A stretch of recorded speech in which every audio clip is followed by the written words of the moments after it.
अस्सलामुअलैकुम। Self ionisation of water और pH scale इसके मुताबिक आज बात करते हैं।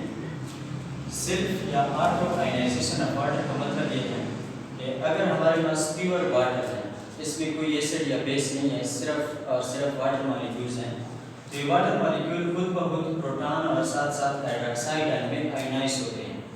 ये रिएक्शन कैसे होता है? एक वाटर मॉलिक्यूल है, इसके सामने दूसरा वाटर मॉलिक्यूल पड़ा है, तो हमने पढ़ा है लोरी-ब्रांसटेड कंसेप्ट के मुताबिक कि वाटर प्रोटॉन डोनेट कर सकता है और साथ साथ वाटर प्रोटॉन एक्सेप्ट भी कर सकता है, मतलब एसिड और बेस दोनों पर काम करता है।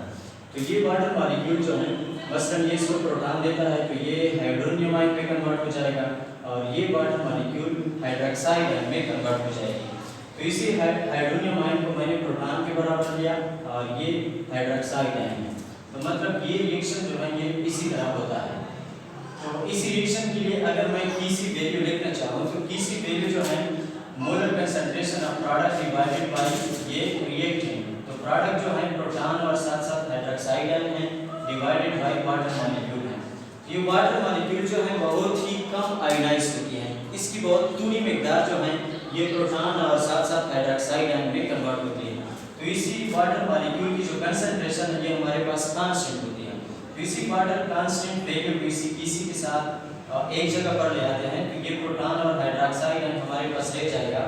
इन दोनों के कॉम्बिनेशन से एक और कांस्टेंट हमारे पास हासिल होता है जिसको हम कहते हैं Kw, यानी आयनाइजेशन कांस्टेंट ऑफ वाटर, जिसकी वैल्यू हमारे पास 10⁻⁻14 के बराबर है 25 डिग्री सेंटीग्रेड टेम्परेचर पर। ये एक्सपेरिमेंटली मालूम किया गया है कि प्रोटॉन और हाइड्रोक्साइड आयन जो कि वाटर से बनते हैं, इसकी वैल्यू जो है 25 डिग्री सेंटीग्रेड पर 10⁻⁻14 है। इसी इक्वेशन से पता चलता है कि एक प्रोटॉन और एक हाइड्रोक्साइड आयन हमारे पास हासिल होता है, यानी मोलर कंसंट्रेशन ऑफ प्रोटॉन और molar concentration of hydroxide ion जो है ये इक्वल होते हैं, दोनों 10⁻⁻14 के बराबर हैं। तो एक जो है चाहे हाइड्रोक्साइड आयन है या प्रोटॉन है, इसकी कंसंट्रेशन -7 होगी, 10⁻⁻7 25 डिग्री सेंटीग्रेड पर। तो ये नेगेटिव वैल्यू है या फ्रैक्शन पे वैल्यू है। सोरेनसन एक साइंटिस्ट था, उन्होंने 1909 में कहा कि अगर इसी वैल्यू का हम नेगेटिव लॉग ले लें तो इसको हम होल नंबर में कन्वर्ट कर सकते हैं, यानी ये नेगेटिव लॉग ऑफ प्रोटॉन और नेगेटिव लॉग ऑफ 10⁻⁻7। तो ये नेगेटिव लॉग ऑफ प्रोटॉन जो है उसी के मुताबिक ये pH है, यानी पावर ऑफ हाइड्रोजन या potential ability to donate the proton, और नेगेटिव वैल्यू इसी 10⁻⁻7 ये बराबर होती है 7 के। तो pH वाटर के लिए हमारे पास 7 लिखा है। इसी तरह हाइड्रोक्साइड आयन जो है ये भी 10⁻�7 के बराबर है। इन दोनों का नेगेटिव लॉग ले लें तो negative log of hydroxide ion जो है ये pOH, और ये वैल्यू जो है हमारे पास 7 के बराबर होती है। तो pOH जो है दिस इज इक्वल टू 7, या प्रोटॉन और हाइड्रोक्साइड आयन जो है दोनों हमारे पास 10⁻⁻14 के बराबर हैं। इसी इक्वेशन के थ्रू दोनों इक्वेशन का दोबारा नेगेटिव लॉग लेते हैं, तो ये नेगेटिव लॉग ऑफ प्रोटॉन ये pH के बराबर होगा इसी तरतीब से, और यहाँ पर ये जो ज़रब है ये लॉग में प्लस में कन्वर्ट होती है, तो यहाँ पर ये प्लस और नेगेटिव लॉग ऑफ OH जो है ये POH, और नेगेटिव लॉग ऑफ 10⁻⁻14 जो है ये 14 के बराबर हो जाएगा। तो pH प्लस pOH जो है ये वाटर के लिए 14 के बराबर होती है। इससे हम इंट्रोड्यूस करते हैं pH स्केल। pH स्केल जो है pH प्लस pOH 0 से लेकर 14 तक इसकी वैल्यू है। वाटर की pH 7 है, तो ये एक न्यूट्रल है, यानी जिसकी pH हमारे पास 7 निकला है वो आपके पास न्यूट्रल सॉल्यूशन होगा। वाटर की pH 7 है और वो न्यूट्रल है, या pOH इसकी 7 है तो हमारे पास न्यूट्रल है। ये वैल्यू जो है 0 से लेकर 14 तक ये pH वैल्यू है, यानी pH वैल्यू जो है ये ऊपर इंक्रीज हो रही है। तो यहाँ पर 7 से नीचे जो हमारा 0 तक हमारे पास एसिडिटी इंक्रीज होती है, यानी यहाँ पर हमारे पास स्ट्रॉन्गेस्ट एसिड होगा। pH इसकी 0 है, तो इसी इक्वेशन के मुताबिक अगर pH 0 है तो इसका मतलब ये हुआ कि POH जो है ये हमारे पास 14 के बराबर है। तो मैं इस तरह लिख सकता हूँ कि अगर pH 0 है या POH 14 के बराबर है तो ये हमारे पास एक स्ट्रॉन्ग एसिड होगा। इसी तरह 7 से ऊपर जाए तो यहाँ पर ये pH वैल्यू हमारे पास 14 है, यहाँ पर ये स्ट्रॉन्गेस्ट बेस होता है।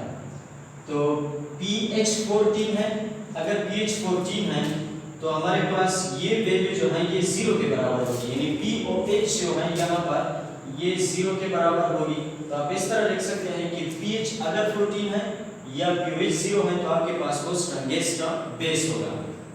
एक और सवाल जो कि आपसे टेस्ट में पूछा जा सकता है या इस पर एमसीक्यूज आते हैं कि वाटर की वैल्यू जो है pH प्लस pOH ये 14 थी, या प्रोटॉन और हाइड्रोक्साइड आयन की कंसंट्रेशन 10⁻14 थी, ये 25 डिग्री टेम्परेचर पर थी।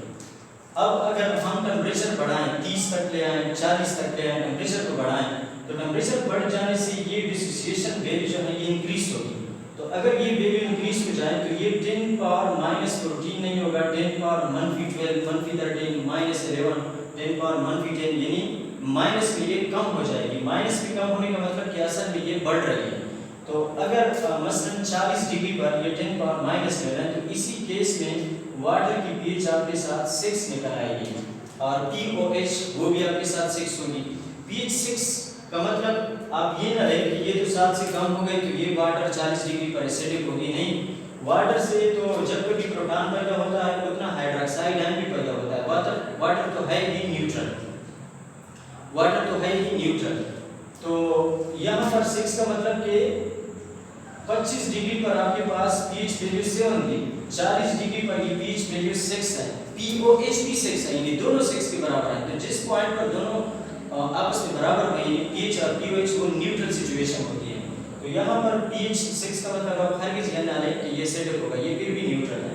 इसी तरह अगर मैं टेम्परेचर कम कर दूं यानी -20 तक ले आऊं, -10 तक ले आऊं तो यहाँ पर ये 10⁻-12 से ये तजावज़ कर जाएगा 10⁻-14 से, ये 10⁻-16 मसलन हमारे पास आ गया। तो इसी केस में pH आपके साथ 6 की बजाय ये 8 होगी और pOH भी 8 होगी। तो इसी वजह से टेम्परेचर कम होने से pH हमारे पास बढ़ती है और टेम्परेचर ज़्यादा होने से pH कम होती है। लेकिन एसिडिटी और बेसिसिटी वाटर की जितनी वैल्यू है वही वैल्यू कांस्टेंट रहती है, जो भी टेम्परेचर है कम है या ज़्यादा है, क्योंकि एक प्रोटॉन के साथ साथ एक हाइड्रोक्साइड आयन भी हासिल होता है। एक और पॉइंट यहाँ पर टेम्परेचर pH कम होने से एसिडिटी क्यों बढ़ रही थी। 7 वैल्यू हमारे पास उसी वक्त आती हैं जब ये 10⁻-7 हो और अगर ये 10⁻-6 हो तो इसका नेगेटिव लॉग लेने के बाद ये 6 होगी वैल्यू, यानी ये वैल्यू आ जाएगी। इसी तरह अगर ये 10⁻-5 है तो नेगेटिव लॉग लेने के बाद ये 5 के बराबर होगी, यानी -6 हमारे पास ज़्यादा है -7 से, यानी इसी केस में प्रोटॉन की वैल्यू ज़्यादा होगी क्योंकि ये प्रोटॉन की वैल्यू है, प्रोटॉन की वैल्यू है, ठीक है। तो ये प्रोटॉन की वैल्यू -6 जो है ये 10⁻-7 से ज़्यादा है या 10⁻-5 -6 से ज़्यादा है, मतलब जो हम नीचे आ रहे हैं प्रोटॉन हमारे पास ज़्यादा इसकी वैल्यू आ रही है। तो प्रोटॉन बढ़ जाने से इसलिए एसिडिटी इंक्रीज होती है। और ऊपर जो है यहाँ पर हमारे पास pH 8 है तो pOH जो है ये हमारे पास 6 होगी और इसी केस में pOH जो है ये 5 होगी, इसी केस में 4 होगी, यानी इसी केस में हाइड्रोक्साइड आयन की तादाद जो है ये बढ़ रही है, इसीलिए इसी डायरेक्शन में बेसिसिटी हमारे पास इंक्रीज होती है। तो आज तक इतना काफ़ी था, अगले लेक्चर तक मुझे इजाज़त दीजिए।